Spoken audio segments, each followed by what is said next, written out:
지난 주간에는 제가 우리 미국에 있는 둘째 형님 댁에서 형수님이 고국 방문하셨는데, 어릴 때 한국에서 가신 두 분이 함께 따라오셨어요.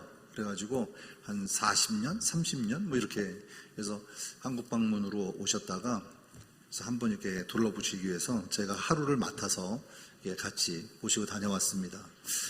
기회가 있으면 참 좋은데, 그죠?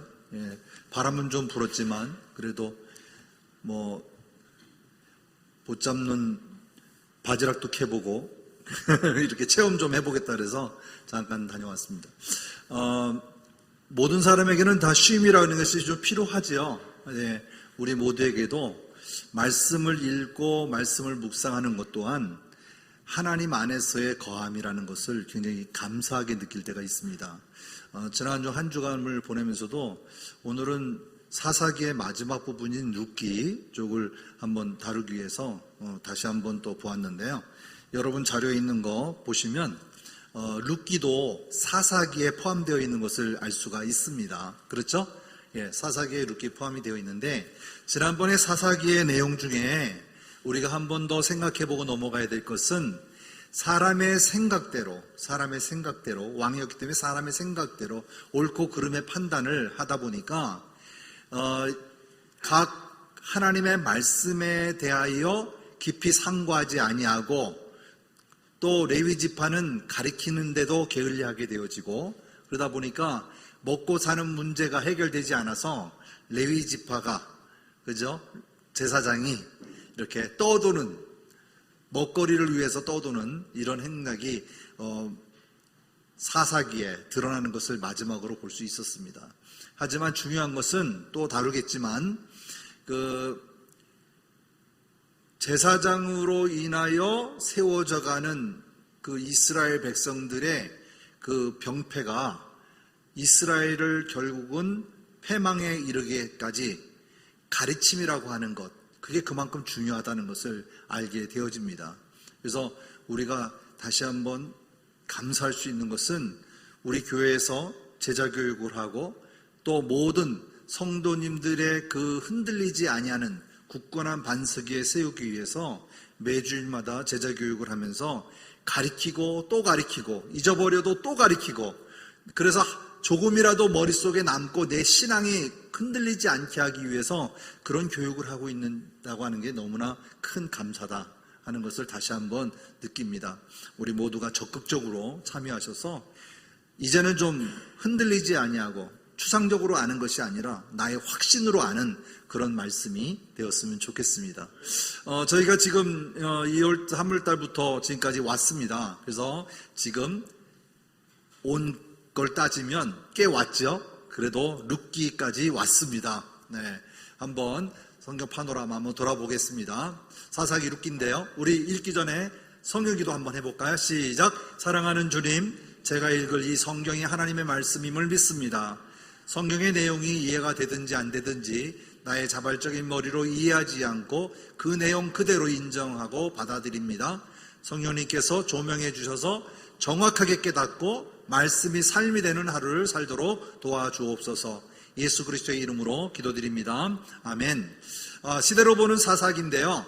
우리가 전체적으로 살펴보면 먼저 첫 번째가 뭐죠? 성경의 구약이 창조시대, 그죠? 창조시대와 족장시대로 이루어졌다 말씀드렸죠. 그래서 창세기가 바로 이 창조시대와 족장시대까지 이루는 것을 우리는 창세기다 이렇게 얘기했습니다.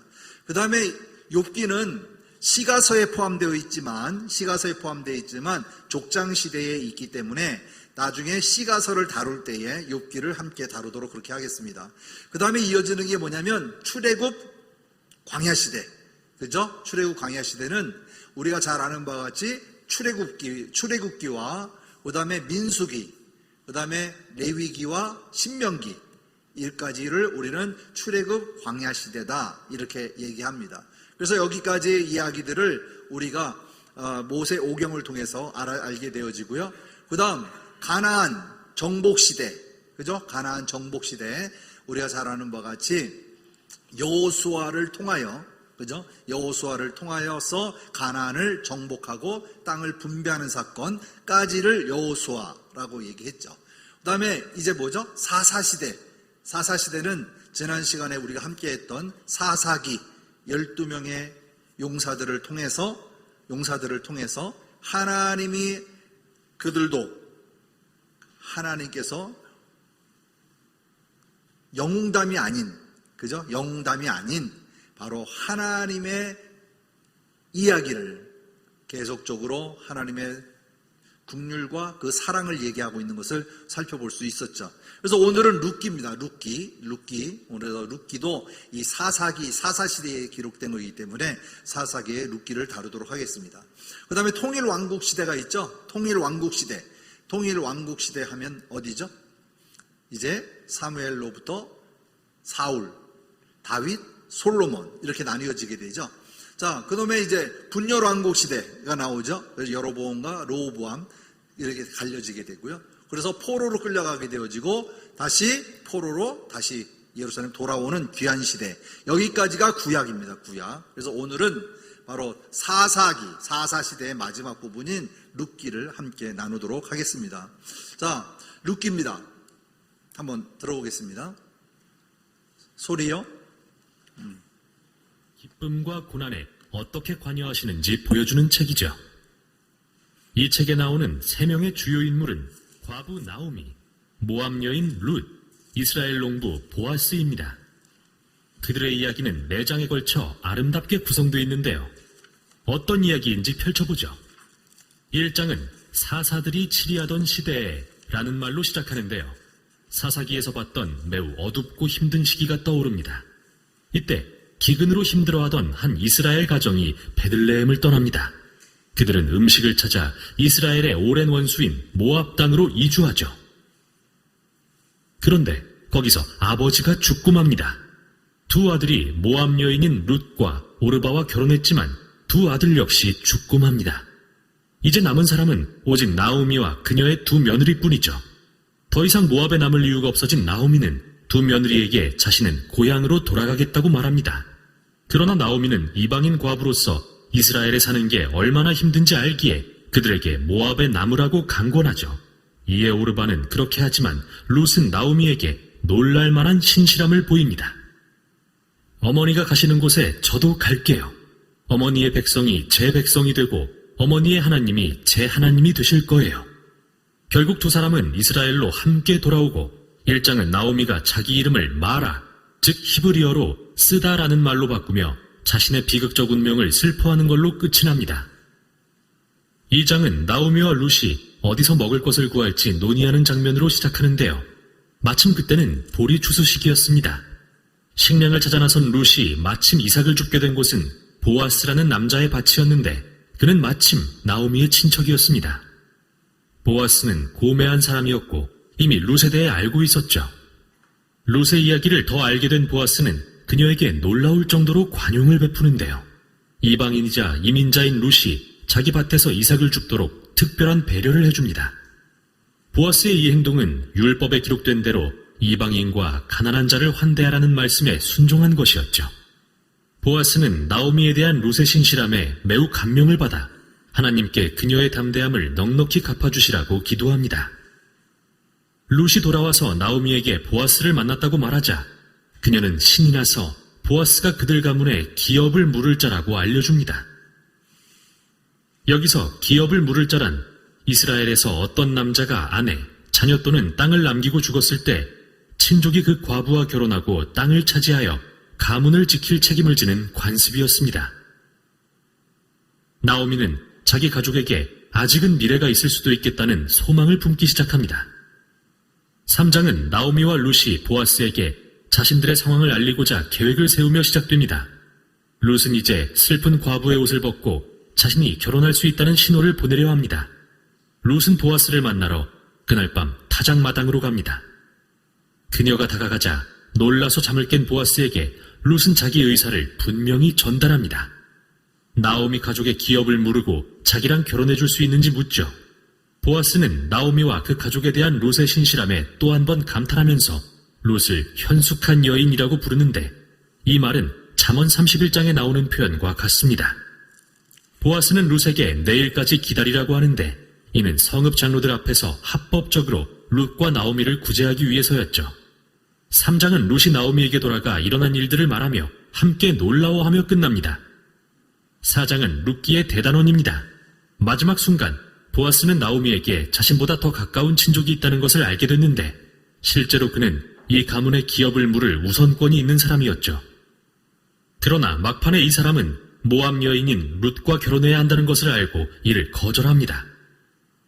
하지만 보아스는 룻의 참모습을 알기에 나오미 가문의 소유를 승계하고 룻과 결혼합니다. 마치 처음에 룻이 나오미의 가문에 신실했듯이 이제 보아스도 그들에게 신실함을 보여줍니다. 이야기가 결론에 이르자 1장의 모든 비극이 반전됩니다. 남편과 두 아들의 죽음이 바뀌어 룻이 재혼하여 새로운 아들을 낳아 나오미는 기쁨을 회복하죠. 이 같은 서두와 결론의 대칭 구조는 더더욱 놀라운데요. 서두에서는 비극에도 불구하고 룻이 신실한 행동을 보여주었다면 결말에서는 보아스가 신실한 행동으로 이 가문의 온전한 회복을 이루고 있는 것입니다.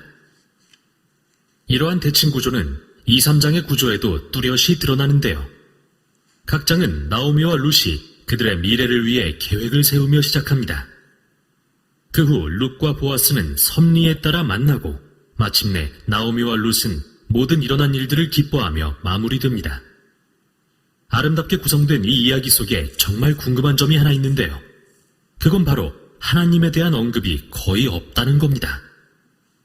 물론 등장인물들이 하나님에 대해 가끔 말하긴 하지만 룻기의 저자는 한 번도 하나님이 하시는 일을 직접 언급하지 않죠. 이게 바로 탁월한 점입니다.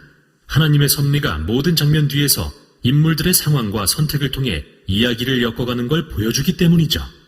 나오미는 자신의 비극이 하나님의 심판이라고 생각했지만 진정한 하나님의 계획은 나오미와 그 가문을 회복시키는 일이었던 것입니다. 하나님은 룻의 담대함과 신실함을 통해 나오미의 삶을 치유하시고 그뿐 아니라 현명한 농부인 보아스의 관대함과 신실함도 사용하십니다. 하나님은 그의 선행과 룻의 담대함을 통해 나오미와 그 가문을 구원하신 것이죠. 이처럼 룻기는 하나님의 목적과 뜻, 그리고 사람의 결정과 뜻이 어떻게 상호작용하는지 탁월하게 보여줍니다. 하나님은 신실하게 순종하는 자기 백성을 통해 온 세상의 구원을 이루어 가시는 거죠. 이제 이야기의 진짜 결론입니다. 룻기는 한 족보로 마무리되는데 이는 보아스와 룻의 아들 오벳이 다윗 왕의 할아버지가 됨을 알려줍니다. 즉, 다윗으로부터 오실 메시아의 족보인 거죠. 이 순간 우리는 이처럼 평범한 일상의 사건들이 모여 하나님의 원대한 구속 사역을 이루어간다는 사실을 깨닫게 됩니다. 룻기는 우리에게 평범한 일상의 삶 속에서 구체적으로 일하고 계시는 하나님의 역사를 묵상해 보라고 권면합니다. 이게 바로 룻기가 전하는 내용입니다. 네, 잘 보셨죠? 예, 룻기가 얘기하고 있는 내용 바로 이겁니다. 룻기는 역사서의 일부가 아닙니다. 그죠? 시간은 흘러가지 않지만 사사기 속에서 있지만 바로 다윗을 통한 그죠? 예수 그리스도의 계보를 잇기 위한 룻에 대한 그 동정을 얘기하고 있는 것을 볼 수가 있습니다. 그래서 룻기를 한눈에 보기 여러분 자료에 보면 이 페이지 하단에 보면 글씨가 작아서 잘 안 보이겠지만 여러분 자료를 참조하시면 되겠습니다. 룻기를 한눈에 보게 되면 개우가 고통을 감수한 사랑의 열매를 맺다 이렇게 되어 있죠. 즉 다시 말하면 보아스와 룻의 결혼에 대하여 그리고 그 열매에 대하여 얘기하는 것인데요. 1장과 2장, 3장, 4장 4장에 거쳐서 이야기가 전개가 되어집니다. 그래서 사랑으로 의한 선택과 섬김, 청혼 그리고 그 사랑의 열매 바로 이어져가는 그 과정을 이야기하고 있는 것을 볼 수가 있습니다. 그래서 1장의 내용을 보면 신실한 며느리 룻은 시어머니 나오미의 슬픔에서 떠나기를 거절하는 사건이 기록되어 있는데 이것이 바로 이제 우리가 말하는 룻하면 가장 얘기하는 것이죠. 시어머니와 며느리 관계 중에 현대에서는 제일 싫어하는 구절이라기도 하더라고요. 그죠? 언제 떨어져 있어야 되고 싶은데 함께 한다라고 하는 것 때문에 가장 이 말만 나오면 가정의 달 5월만 되면 이 말씀을 들을 때마다 며느리들은 고개를 절레절레 흔든다고 그래요. 그죠?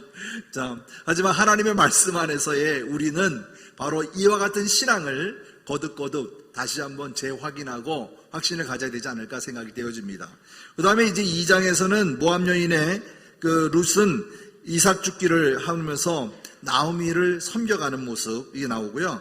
그 다음에 3장의 청혼은 보아스에게 정숙한 이제 청혼하는 그 과정을 설명하고 있고, 그 다음에 4장에서는 룻은 사랑을 받는 아내와 어머니가 되고 예수님의 족보에 오름으로 사랑의 결실을 맺는다 이렇게 나오죠. 그래서 다윗을 통해서 그죠? 바로 예수님의 족보가 이루어져가는 이 룻에 대한 이야기를 나누고 있습니다. 좀 더 자세한 이야기를 보면 다음 페이지에 보면 룻의 개요가 있는데요. 이건 장별로 나와 있기 때문에 여러분이 보시기에 편할 것 같습니다. 그래서 1장과 2장은 헌신하는 룻에 관련된 내용이라면 3장과 4장은 보상받는 룻에 대하여 얘기하고 있습니다. 그래서 약 이게 12년 동안 이루어지는 과정 중에 룻과 나오미와 보아스의 인물에 관하여서 기록되어 있는 것을 볼 수가 있습니다. 그래서 여기에 중요 구절은 룻기 1장 16절의 말씀입니다. 좀 이따 한번 더 보겠지만 1장 16절 말씀 우리 한번 다 같이 한번 읽어볼까요? 시작. 룻이 이르되 내게 어머니를 떠나며 어머니를 따르지 말고 돌아가라. 강권하지 마옵소서. 어머니께서 가시는 곳에 나도 가고 어머니께서 머무르시는 곳에 나도 머물겠나이다. 어머니의 백성이 나의 백성이 되고 어머니의 하나님이 나의 하나님이 되시리니. 이게 바로 룻기의 1장 16절 말씀이 중심되는 말씀이에요. 그렇죠? 이거 무엇일까요? 나중에 알겠지만 나오미의 신앙이 이방인인 룻에게 그대로 전달되어서 이스라엘 백성들을 사랑하게 되는 룻에 관련된 아주 중요한 신앙 고백인 것이죠. 그래서 나를 위해 떠나라고 얘기했을 때 그게 아니고 나는 어머님을 따라가겠습니다. 앞으로 이스라엘 돌아가게 되어지면 이방인들이 당할 그런 수모와 고통이 있는 것을 알기 때문에 떠나라고 얘기하는데 룻은 그렇지 않았어요. 그래도 어머니를 따라가겠습니다. 그 중에 뭘까요?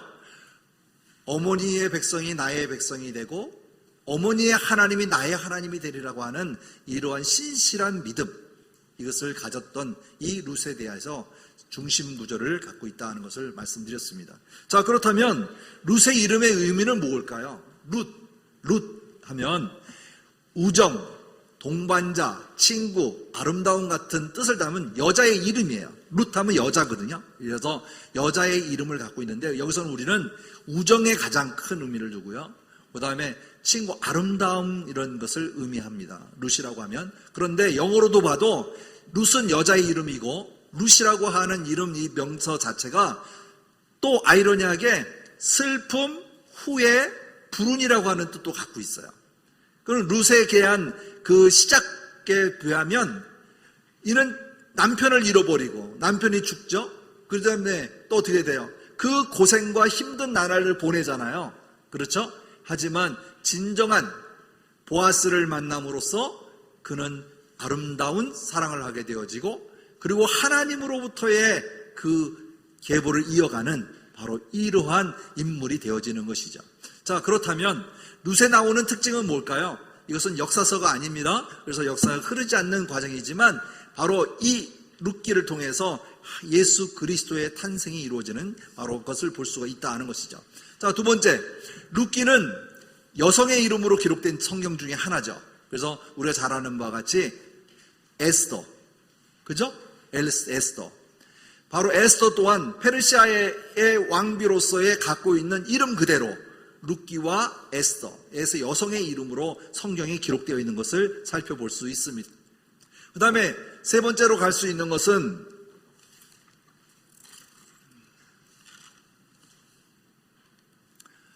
자, 볼게요. 이 에스더와 룻기의 가히 차이가 좀 있더라고요. 살펴보니까 에스더는 유대인이지만 이방인들 속에 살았어요. 그죠? 포로에 끌려가서 이방 속에 살았죠. 근데 룻은 반대로 이방 여인이지만 유대인 속에 살았어요. 그래서 유대인과 결혼했고 오히려 에스더는 이방인과 결혼하게 되어지는 이 차이가 두 사람의 인물의 차이가 있죠. 그래서 여기 보면 룻기는 1장과 2장은 룻의 형편을 보게 되고 3장과 4장은 하나님의 입장에서 보는 이게 두 가지의 모연을 볼 수가 있습니다. 드라마 같지 않아요? 놀라운 드라마입니다. 잘 짜여진 드라마입니다. 1장과 2장, 3장, 4장의 모든 구성은 우리가 장편 영화 보는 것 같은, 그죠? 하나의 정말 드라마를 보는 그런 것 같이 정말 놀라운 문화의 수준을 갖고 있는 것을 볼 수가 있습니다. 아까도 우리가 사전에 나와 있는 것 같이 여기에는 하나님이라고 하는 이름이 거의 등장하지 않아요. 여호와께서 말씀하시되 이런 말이 없어요. 오로지 인물들로 하여금 하나님의 섭리와 그리고 하나님의 계획이 이루어져가는 것을 바로 볼 수가 있죠. 자, 그렇다면 룻기는 사사기의 중간에 쓴 책이죠. 왜냐하면 1장 1절 말씀에 보면 바로 나와 있어요. 사사들이 치리하던 때에 라고 나오거든요. 사사들이 치리하던 때에 라고 나와요. 그리고 이 책에서는 모압의 배경과 베들레헴의 배경이 있어요. 다시 말하면 이스라엘과 이방인 나라, 이렇게 해서 두 개의 이 지역을 가지고 나오는 것을 볼 수가 있고요. 그 다음에 여기선 베들레헴은 뭐죠? 예수님이 탄생한 장소를 말씀하시죠. 자, 그 다음에 다윗을 부르는 책이다라고 그랬는데 결국은 마지막 4장 마지막에 보면 다윗이 할아버지 그죠? 역할이 되는 거죠. 다윗의 할아버지가 누구예요? 이제 보아스가 되는 역할이죠. 그래서 다윗을 이어가는 것을 보는 이 룻기의 특징을 볼 수가 있습니다. 그래서 21절과 22절 말씀해 보면 살몬이 보아스를 낳고 보아스는 오벳을 낳았고 오벳은 이새를 낳고 이새는 다윗을 낳았더라. 이러면서 끝나버려요. 그죠? 사사기의 이유는 뭐죠? 이제 사무엘 상이 들어가는데 이때부터는 통일 왕국 시대를 준비하는 마지막 사사의 이야기가 사무엘로부터 시작이 되어지거든요. 그러니까 우리가 잘 아는 바와 같이 이 사사기의 마지막 부분 바로 이 이야기로 족보로 마치고 있다는 것을 볼 수가 있습니다. 자, 아까 말씀드렸던 듯이 핵심 구절 1장과 16절 말씀이고요. 한 가지 더 봅니다. 4장 14절 말씀, 4장 말씀 14절 말씀에 보면 오늘 내게 기업 물을 자가 없게 하지 아니하였는도다 라고 하면서 기업 물을 자에 관하여 얘기하고 있는데 중요한 건 뭘까요? 아이의 이름이 이스라엘 중에 유명하게 되기를 원하노라 라고 하는 축복문이 들어있어요. 바로 4장 14절 말씀에. 그래서 이 나오미에게 주어지는 자녀의 영향이 바로 이와 같이 하나님 앞에 쓰임을 받는 유명한 자가 되리라고 하는 그것을 뜻을 이루어가는 바로 예언의 성취가 이루어지는 것을 볼 수가 있습니다. 그 다음에 또 넘어가서 볼게요. 여기서 보면 선택과 축복이다. 제가 이렇게 두 가지로 표시해놨습니다. 여러분 자료에도 적어놨으면 좋겠네요. 선택과 축복. 자, 그렇다면 이제 사사시대와 이 이야기는 무슨 이야기일까 하는 것이죠. 사사기의 이제 룻기의 위치를 얘기하고 있는데요. 룻기는 사사시대와 왕정시대를 연결하는 고리예요. 연결고리. 그래서 여러분 자료에 있다시피 그동안 40년 동안 광야 생활을 했고 그리고 6년간의 정복전쟁이 있었고 그 다음에 사사시대에 300년 기간이 지나는 거죠. 그죠? 300년 기간이죠. 그 다음에 있었던 이야기가 바로 앞으로 펼쳐질 500년의 시작점, 통일 왕국 시대, 왕으로의 시작되어지는 바로 시작점이 바로 룻기다라는 것을 우리가 알 수가 있겠습니다. 자, 그런데 중요한 것은 뭐냐면 유대인들이 절기 때마다 읽는 성경이 있어요. 잘 알고 계시나요? 여러분 자료 보시면 아시겠지만 유대인 지금도 절기 때마다 읽는 게 있는데 6월절에는 어디를 읽는다고요? 아가서. 따라해볼까요? 아가서. 네, 아가서를 읽어요. 6월절에는. 그 다음에 초막절에는 모세오경을 통독합니다. 모세오경. 모세오경이 뭐죠? 창세기, 출애굽기, 레위기, 민수기, 신명기. 그래서 초막절 때는 모세 오경을 통독한다. 그 다음에 이제 불임절, 우리 잘 아시죠? 불임절은 에스더서에만 나오죠? 그죠? 에스더에서 나오는데 바로 이 불임절을 에스더를 통독하게 되어지고요. 그러면 룻기를 언제 읽을까요? 바로 오순절입니다. 오순절날, 맥추절. 이날 오순절날에는 이 룻기를 통독한다 하는 것을 우리가 절기상으로, 유대인의 절기상에서 읽는 성경을 우리가 한번 살펴보았습니다. 자, 그 다음에 볼게요. 그 다음에 보면 여러분 자료도 있습니다. 보면 저렇게 이스라엘 전기 유대력을 보면 저와 같이 불임절 12월이죠. 그 다음에 6월절 1월 아가서를 읽고 3월에 오순절 맥추절 룻기를 읽고, 그죠? 7월 달에 이제 초막절 모세오경을 읽는다 하는 것을 이렇게 유대력을 따라서 한번 보여드렸습니다. 자, 그렇다면 등장인물이 나오는데요. 첫째, 룻이 나오죠. 완전히 인생 역전, 그죠? 인생 역전이 일어나는 인물, 룻이 있죠. 깨어진 우리의 인생, 이렇게 표현했는데 역전입니다. 역전, 그죠? 다시 대회생, 다시 말하면 회복하는 그 인물로 바로 룻이라고 하는 인물이 등장하게 되어지고요. 두 번째는 뭐냐면 보아스입니다. 보아스, 우리가 잘 아는 것 같이 기업 무르는 자.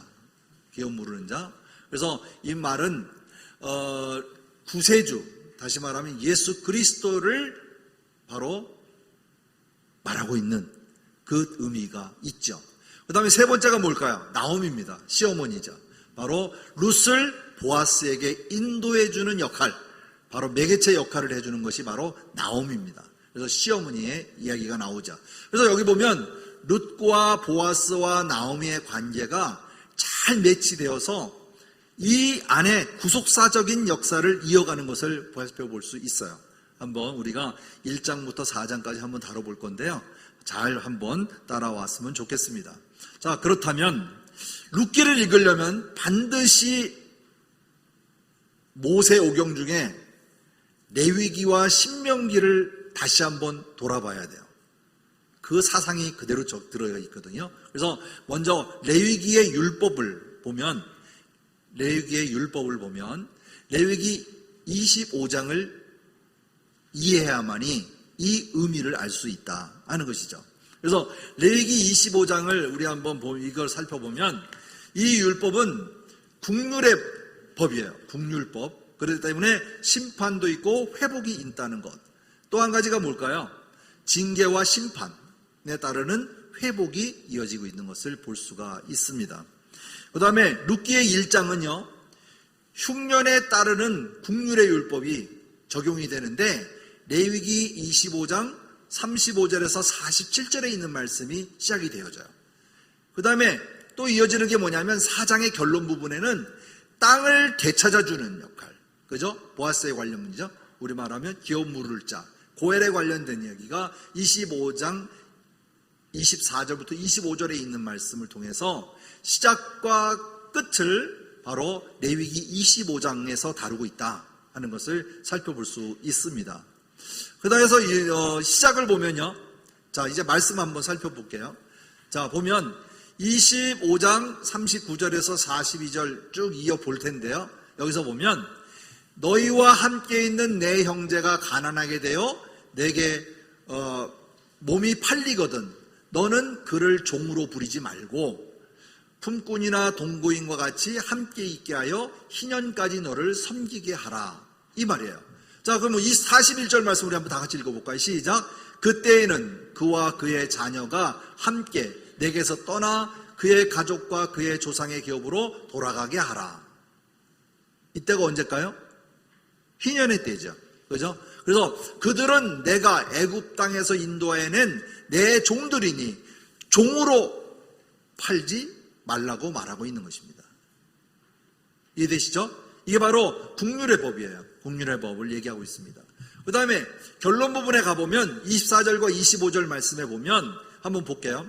너희의 기업이 온 땅에서 그 토지를 무르기를 허락할지니, 25절 우리 같이 읽습니다. 시작. 만일 내 형제가 가난하여 그의 기업 중에서 얼마를 팔았으면 그에게 가까운 기업물을 자가 와서 그의 형제가 판 것을 물을 것이요 라고 얘기하고 있습니다. 이게 결론 부분인데, 우리가 가진 것, 예전에는 이런 게 있었어요. 예전이라고 하니까 지금 어르신들만 해당이 될 것 같아요. 요즘은 뭐 연대보증이나 이런 게 보험회사에서 참 잘 돼 있잖아요. 그렇죠? 하지만 저도 직장 들어갈 때 집안에서 누군가가 또는 누가 좀 이렇게 가정에 뭐랄까요, 소득이 있는 사람이, 직장이 좋은 분이 대신 보증을 서줘야만이 직장도 들어갈 수 있었어요. 저도 마찬가지, 저 직장 들어갈 때 우리 어머님 아시면 교회의 장로님이 대신 저에게 보증을 서줬어요. 보증을 서줘서 제가 그 회사를 들어갔었어요. 근데 이게 이제 계속적인 보증이잖아요. 그렇죠? 어느 기간 정한 동안. 근데 나중에는 이제 요즘 직장 들어갈 때에는 보증이 아니라 이제 보험 보증으로 들어가잖아요. 지금은요. 그가 어떠한 일이 생겼을 때 그거를 보상받기 위한 여기서 보험 증서를 갖다 내게 되잖아요. 그래서 저 같은 경우는 그래서 직장에 잘 다니고 있다라고 하는 마음으로, 그 장로님에게 회사의 달력이나 회사의 수첩이나 이런 것들을 매년 이렇게 제가 있는 때마다 전달을 했어요. 왜? 그분의 보증으로 내가 직장을 다니고 있으니까 그런 마음으로 했던 기억이 납니다. 지금은 장로님도 돌아가셨지만. 근데 중요한 건 뭘까요? 내 신분에 대해서 내가 지키지 못할 때, 정말 나는 정말 갈급한 마음인데 어느 누구도 보증 들어줄 사람이 없을 때, 참 그거보다 답답한 게 없죠. 그죠? 바로 그럴 때 나를 위해서 대신 세워줄 수 있는 사람이 있었을 때 얼마나 감사한지 몰랐어요. 우리가 하나님 앞에 바로 선다라고 하는 것은, 두려움이 없는 것은 누가? 주님이 나의 보증이기 때문에 그래요. 내가 어느 곳에 가든지 두렵지 아니하고 정말 하나님 앞에 감사할 수 있는 것은 주님이 나와 함께 하심의 기쁨이에요. 그게 감사예요. 뭐가 두렵습니까? 우리가 감사할 수 있다고 하는 조건은 너무나 많아요. 새벽에 나와서 기도할 게 뭐 있습니까? 감사밖에 없어요. 날마다 그 감사가 우리 삶 속에서 정말 샘솟듯이 일어나기를 원합니다. 그럴 때에 우리의 기쁨이 나를 세워주신 하나님에 대한 감사가 아닐까요? 우리 모두가 다 정말로 하나님만 붙잡고 사는 우리 성도님들 되기를 바랍니다. 우리 학생들도 마찬가지예요. 우리 학생들 이 시간에 많이 나와서 뭐 학교 공부도 힘든데 또 교회 와서 또 공부하라고 그러니까 더 힘들겠지만, 하지만 어느 것보다도 세상의 지식은 후에 다 사라지면 아무것도 없지만 하나님의 말씀은 영원히 남는 것이에요. 그 말씀 붙잡고 가는 것입니다. 바로 약속, 하나님의 언약을 붙잡고 가는 거예요. 어렸을 때부터 지켜나가는 그런 언약이 하나님께서 보증자의 기쁨이 우리 삶 속에 있기를 바랍니다. 우리 어린 학생들도 마찬가지, 모두가 다 하나님 앞에 바로 서는 그 기쁨이 우리 모두에게 있기를 바랍니다. 우리의 형제들에게 주어지는 것은 바로 하나님의 긍휼이에요. 바로 이 긍휼하심. 이 긍휼하심에 따라서 하나님께서 이 룻을 통해서 우리에게 무엇인가를 전해주고 있다는 것을 이번 시간에 한번 깨달았으면 좋겠습니다. 자, 그러면 오늘 룻기 1장 한번 들어가 보겠습니다. 룻기 1장인데요. 룻기 1장부터 4장까지 다룰 건데요. 1장, 베들레헴에서 모압 땅으로, 그죠? 가게 되어지죠. 가게 되어지는데 왜 갈까요? 그래서 1장은 죽음과 비극의 개념이다 라고 했는데, 1장 1절, 사사들이 치리하던 때에, 그래서 사사시대 이야기다 라고 했는데요. 다시 말하면 베들레헴에 흉년이 들었어요. 그래서 유다 베들레헴의 한 사람이 그의 아내 두 아들을 데리고 모압 지방에 가서 거류하였는데, 이민 간 것이죠. 그래서 그 사람의 이름은 엘리멜렉이요. 나오미의 남편이 엘리멜렉입니다. 그의 아내의 이름은 나오미요. 그의 아들은 말론과 기론이니 유다 베들레헴 에브라 사람이더라. 왜 여기서 보면 베들레헴 사람이더라 이러면 되는데 왜 에브라시라는 사람을 그 지명을 반드시 집어넣었을까요? 그 이유도 있어요. 왜냐하면 베들레헴의 지역에 이 에브라시라고 하는 사람들을 세움으로써 하나님의 나중에 예수 그리스도의 그 계보를 정확하게 베들레헴에서 탄생되어지는 그 사건을 기록하게 되어집니다. 그래서 그들이 모압 지방에 가서 거기서 살았다라는 얘기는 이민을 갔다라는 얘기예요. 흉년이 들어서 그곳을 떠났다는 얘기죠. 후에 보면 나오미의 남편 엘리멜렉이 죽고 나오미와 그 아들들이 남았으며, 그죠? 아들들이 남았어요. 근데 여기 보면 엘리멜렉이라고 하는 이름이 나의 하나님이라는 뜻이에요. 어떻게 보면 신앙으로서는 최고 아닐까요? 나의 하나님이라는 이름을 갖고 있어요. 그 다음에 보면 나오미는 희락과 행복과 즐거움이라는 의미를 갖고 있어요. 그죠? 근데 두 아들의 이름을 보면 말로는 낭비하다. 그 다음에 기로는 약골이에요. 병약자라는 이름을 뜻을 갖고 있어요. 아마 그래서 둘 다 죽었나 봐요. 빨리 죽었나 봐요. 이것도 하나님의 뜻이겠죠? 보세요. 4절에 보면 그들이 모압에 가 살다 보니까 모압 여자 중, 다시 말하면 이방인의 여자들을 아내로 맞이하였습니다.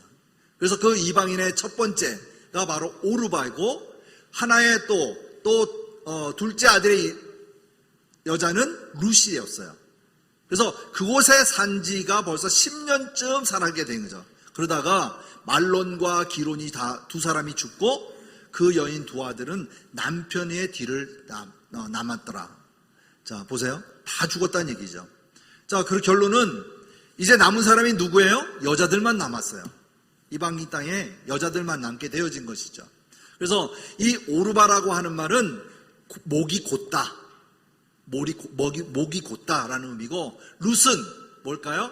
우정, 동반자, 그 다음에 친구, 아름다움의 의미를 뜻을 갖고 있다 하는 것을 살펴볼 수 있겠죠. 그 다음에 쭉 나가보면 21절 말씀에 내가 풍족하게 나갔더니 여호와께서 내게 비어 돌아오게 하셨으며, 어디서 많이 듣던 거 가지 않을까요? 그리고 여호와께서 나를 징벌하셨고 전능자가 나를 괴롭게 하셨거늘 너희가 어찌 나를 나옴이라 부르겠느냐라고 얘기하는 21절 말씀이 있어요. 왜 5절부터 21절까지 갔을까? 그 내용상에 보면 이제 이 땅에서 남은 거는 누구밖에 없어요? 여자들밖에 없어요. 그런데 보니까 이제 베들레헴으로 돌아가야 될 시기가 되었어요. 왜? 그쪽에는 기근이 없어지고 이제 풍족하게 된 땅을 보게 되어지는 것이죠. 그랬더니 우리가 탕자의 비유같이, 그죠? 탕자의 비유같이 나올 때는 어떻게 해요? 풍족하게 나갔다가 다시 돌아갈 때는 내게 비어서 돌아가는 사건이 일어나죠. 탕자의 비유에서. 여기도 마찬가지. 내가 나올 때는 이민 간다고 덩덩거리고 준비해갖고 나왔지만 이제는 아무것도 없는 빈털터리가 된 상태로 다시 베들레헴으로 돌아가게 되는 그 사건을 얘기하고 있습니다. 근데 여기서 나오미의 신앙은 뭘까요? 비극은 바로 나를 하나님께서 징벌하셨다라고 얘기하고 있어요. 그래서 마라라고 얘기하는 겁니다. 마라.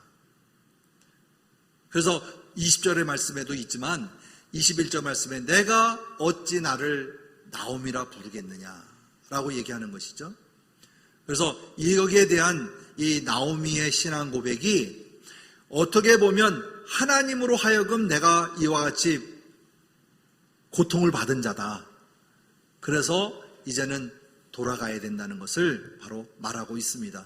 자, 기업의 여기 보면 1장은 베들레헴에서 모압으로 간 지도가 있어요. 여러분에도 있나요?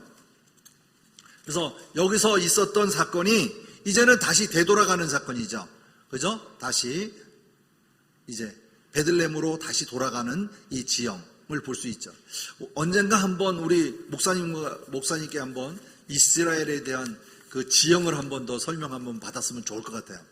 여러분 자료가 보시면 사해 중심으로 지금 이루어지죠? 그죠? 사해 중심. 그리고 위로 올라가는 게 바로 뭘까요? 요단강이에요. 그 위로 올라가는 게 요단강이거든요. 그래서 다시 보면 구약시대는 이스라엘의 북부, 중부, 남부 이렇게 세 개로 쪼갠다면 구약시대의 사건들은 남부에 포함되어 있어요. 거의 다 남부. 이해됐어요?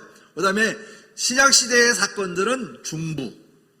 그래서 갈릴리 호수와 사해를 엮어가는 요단강 중심에, 그죠? 그래서 갈릴리 중심으로 일어나는 것이 예수님의 이제 행적에 드러나는 거거든요. 그래서 나중에 보면 가나다라 이렇게 우리가 지명을 보아도 기억 니은으로 나가는 모든 이야기들이 구약 시대에 많아요. 그래서 대부분이 남부 지역에 이렇게 분포되어 있는 것을 살펴볼 수 있습니다. 그래서 여기 보면 베들레헴에서 동쪽인 모압 지역에 왔다가 이제 다시 이스라엘로 돌아가는 사건이 바로 1장에 나와 있는 이야기죠. 그렇죠? 그래서 여기 보면 핵심 구절이 1장 16절 말씀이 있고, 그 다음에 나오미가 다시 롯과 예루살렘에 다시 한번 정착하는 사건이 22절에 나온다는 것을 볼 수 있죠. 자, 그러면 1장의 마지막은 뭘까요? 여기서 보면 모압 땅에서 베들레헴으로 갔다가 베들레헴에서 다시 모압 땅에서 베들레헴으로 돌아오는 이야기를 기록하는 거거든요. 그래서 여기 보면 모압 지방에서 여호와께서 자기 백성을 돌보시사 그들에게 양식을 주었다 함을 듣고, 뭐라고요? 이제 자기 백성을 도와서 양식을 주었다함을 들었어요. 그죠? 이 이야기가 벌써 그때 이야기죠. 갈 때 이야기. 하지만 이제 돌아오는 이야기예요. 나오미가 모압 지방에서 그의 며느리 모압 여인 룻과 함께 돌아왔는데, 그죠? 22절 말씀이죠. 갈 때는 저렇게 됐어요. 이건 뭘까요? 사사기는 반복한다 그랬죠? 그죠? 주기적으로. 하나님께서 심판하셨으면 다시 회복시키는 사건이 있잖아요. 그래서 여기서 보면 1장은 징계와 회복이 같이 일어나는 시작 부분이라는 것을 우리가 볼 수 있죠. 그래서 여기 보면 모세오경에 레위기 19장 9절 말씀에 보면 국률의 법이 적용이 돼요. 그래서 너희가 너희 땅에서 곡식을 거둘 때에 너는 발 모퉁이까지 다 거두지 말고 내 떨어진 이삭도 줍지 말며 라는 말씀이 있어요. 왜? 누구를 위해서일까요? 누구를 위하여? 여기 보면 신명기 24장 19절 말씀에 보면 내가 밭에서 곡식을 벨 때에 그 한 무태 밭에 잃어버렸거든 다시 가서 가져오지 말고 나그네와 고아와 과부를 위하여 남겨두어라. 그죠? 싹싹 걷어내지 말고 남겨두란 얘기예요. 누구를 위해서? 나그네와 고아와 과부를 위해서 남겨두라. 이게 국률의 법이에요. 이거를 다시 우리가 살펴보면 한무시라고 하는 건 다발이 얘기하는 거예요. 다발을 얘기하고 있는데, 그리하면 내 하나님 여호와께서 내 손으로 하는 모든 일에 복을 내시리니. 됐습니까? 그렇게 하면 모든 일에 하나님께서 복을 주신다라는 거예요. 바로 이것이 국률의 율법에 하나님께서 주시는, 우리에게 주시는 메시지죠. 자, 그래서 이 룻의 신실함이 드러나는 거, 아까 우리가 함께 읽었죠? 그죠? 룻의 신실함을 통하여 그 말씀의 구절이 바로 여기에 있죠. 떠나라고 하니까 떠나지 아니하고 나한테 권하지 마십시오 라고 얘기하면서 어머니가 가시는 곳에 나도 따라가겠다. 그리고 어머니가 머무르는 곳에 나도 머물겠다 하는 얘기죠. 더군다나 더 큰 의미로 어머니의 백성이 나의 백성이 되고 어머니의 하나님이 나의 하나님이 되리라. 이거보다 더 큰 믿음이 어디 있습니까? 그죠? 하나님의 자녀로, 하나님의 백성으로, 하나님의 의를 위하여 살아가는 우리 모두의 그 마음이 바로 여기서 시작되어지는 것이에요.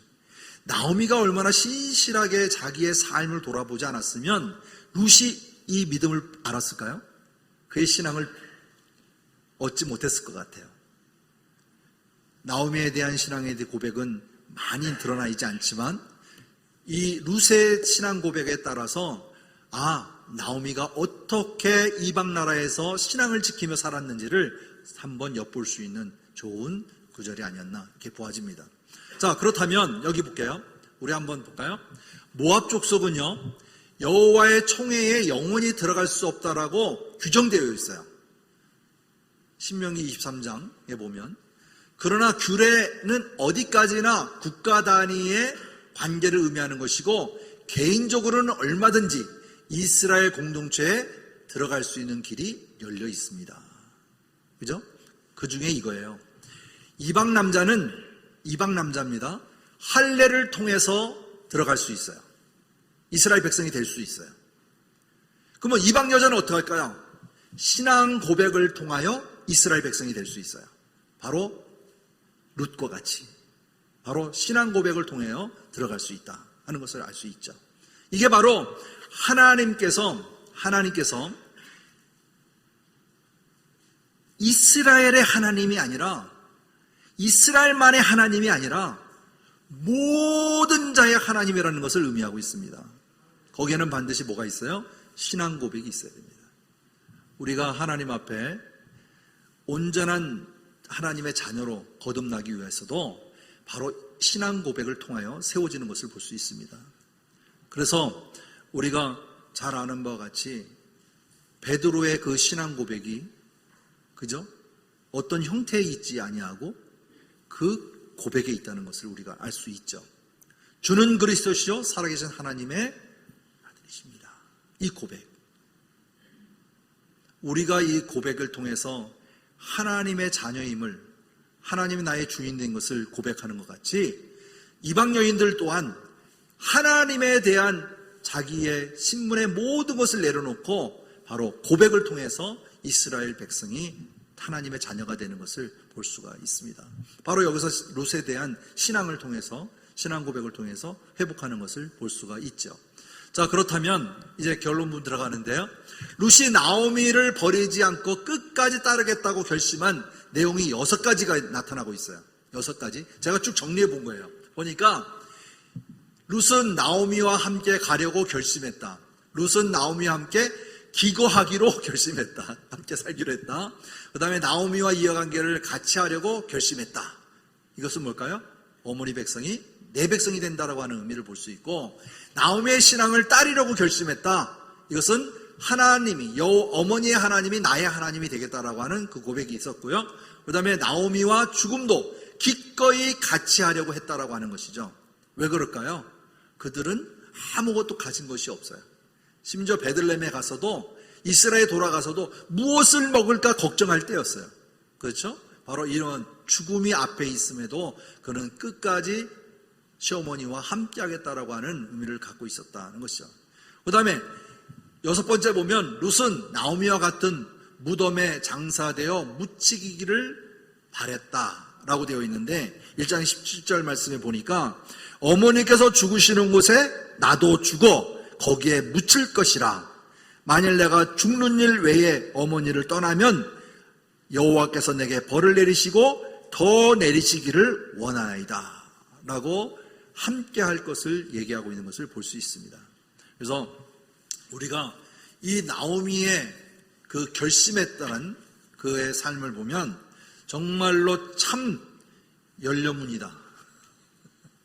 그죠? 이와 같은 며느리가 있을까요? 오늘날? 아마 있겠죠. 그죠? 찾아보면 있을 겁니다. 하도 우리의 삶 속에서에 드러나지 못하니까 이런 것을 귀하게 여기지만, 진정한 하나님의 자녀라면 이러한 결심이 있을 줄 믿습니다. 자, 이런 자세로 결국은 시어머니에게 허락을 받아요. 그렇죠? 같이 동행하기로. 그렇습니다. 그래서 이와 같이 이제 나오미가 룻과 함께 베들레헴으로 돌아가게 되어집니다. 그래서 여기 회복과 귀향이라는 말 중에 나오미가 마라로 설명하는 내용이 나오죠. 그래서 베들레헴으로 돌아온 나오미는 모압생에서 즐거움이 아닌 괴로움으로 극도의 슬픔을 가져다 온 것이 기쁨이 자기 나오미에게 맞지 않다라고 고백하는 것이죠. 여호와께서 나에게 벌을 주신 것 같은 그런 마음을 가졌던 것이죠. 그래서 19절과 20절 말씀에 보면 이 말씀을 그대로 얘기합니다. 이에 두 사람이 베들레헴으로 갔더라. 베들레헴에 이를 때에 온 성읍이 그로 말미암아 떠들며 이르기를 아이가 나오미냐 하는지라. 이 아이가 나오미냐 하는지라. 그때 뭐랄까요? 나오미가 그에게 이르되 나는 나오미라 부르지 말라. 나는 마라라. 전능자가 나를 심히 괴롭게 하였음이라 라고 얘기하는 것이죠. 자, 이제 1장의 마무리는요, 돌아왔을 때에 보리를 추수하는 시기가 될 때를 의미하고 있습니다. 그래서 1장의 마지막 부분은 이 회복에 대한 의미 중에 바로 이 보리 추수죠. 보리 추수. 그죠? 이 보리 추수의 의미가 있는데, 이 보리를 추수할 때는 22절 마지막 부분에 이 말이 나오죠. 보리 추수 시작할 때에 베들레헴에 이르렀더니 라고 얘기하는데, 이 보리 추수는 4월 말에서 고산지대는 한 5, 6월경 이렇게 나와 있어요. 팔레스타인의 연경을 보니까. 그 다음에 이때는 뭐냐면 이 팔레스타인의 주산물이기도 하지만 이 노새들의 먹이로 경작했고 가난한 사람들이 이것을 식용으로 먹었다. 이렇게 적혀 있더라고요. 그 다음에 밀과 보리는 밀추수는 보리추수보다 약 4주 늦게 시작이 되어지고 보리추수가 시작될 때의 첫 수산을 여호와께 바쳤던 레위기 23장 10절 말씀에 있습니다. 그래서 우리가 이 일을 맥추절이다 이렇게 얘기하죠. 자, 그렇다면 오늘 1장을 돌아보면서 살펴봤던 것은 뭘까요? 나오미에게 좀 더 기다리는 신앙이 있었으면 어땠을까 하는 생각도 들어요. 그죠? 그렇다면 이 역사 이루어졌을까요? 예. 하나님의 뜻은 하나님의 때에 하나님이 정하신 길로 가고 있다는 것을 우리가 알 수 있습니다. 사람이 아무리 자기 길로 간다 하더라도 그것은 알 수가 없어요. 그죠? 오직 누구만? 하나님의 인도하심만이 있다는 것을 알 수 있습니다. 우리가 룻을 통해서 이제 1장을 마쳤지만 2장, 3장, 4장에 가서 과연 하나님의 뜻이 어디 있었을까? 나를 향한 하나님의 방법은 무엇일까? 한번 돌아보는 놀라운 은혜가 있기를 바랍니다. 진정한 하나님의 사랑을 회복하고 이들이 다시 한번 주님을 바라보는 그때가 돌아오기를 바랍니다. 그렇다면 우리들의 신앙은 어떨까요? 우리도 마찬가지. 이렇게 험난하고 힘든 때에 바라볼 것은 오직 주님만 바라볼 것이라고 하는 우리의 삶의 신앙 고백이기를 주님의 이름으로 부탁합니다. 그래서 하나님의 말씀에 따라 순종하고 하나님의 말씀에 따라 오늘도 일어나는 우리 모두가 되기를 주님의 이름으로 부탁합니다. 기도하겠습니다. 사랑과 자비가 풍성하신 아버지 하나님 감사합니다. 오늘 룻을 통하여서 아버지 하나님 다시 한번 주의 말씀을 듣기를 원했습니다. 우리에게 주어진 말씀들 하나님 기억하여 주시고 우리의 신앙 고백이 언제나 하나님과 동행하는 그 기쁨이 되게 하시고 어머님의 신앙이 나의 신앙이 되고 또 믿음의 자녀의 그 신앙이 우리의 대를 이어 아버지 하나님이여 세대를 이어가는 놀라운 우리의 신앙 고백이 되도록 축복하여 주옵소서. 더욱이 하나님 바라옵고 원합니다. 때를 따라 주시는 주의 은혜를 통하여 우리가 온전히 세워져 가기를 원합니다. 어렵고 힘든 때에 하나님의 말씀을 놓지 아니하고 끝까지 붙잡고 나아가며 주님의 뜻대로 행동하며 주님의 뜻대로 살아가는 우리 모두가 되게 하여 주옵소서. 오늘도 말씀 속에 거하기를 원하고 말씀과 동행하기를 원하며 그리스도의 사랑으로 회복되는 놀라운 우리의 삶이 되도록 축복하여 주옵소서. 오늘도 감사드리며 예수 그리스도의 이름으로 기도드리옵나이다. 아멘.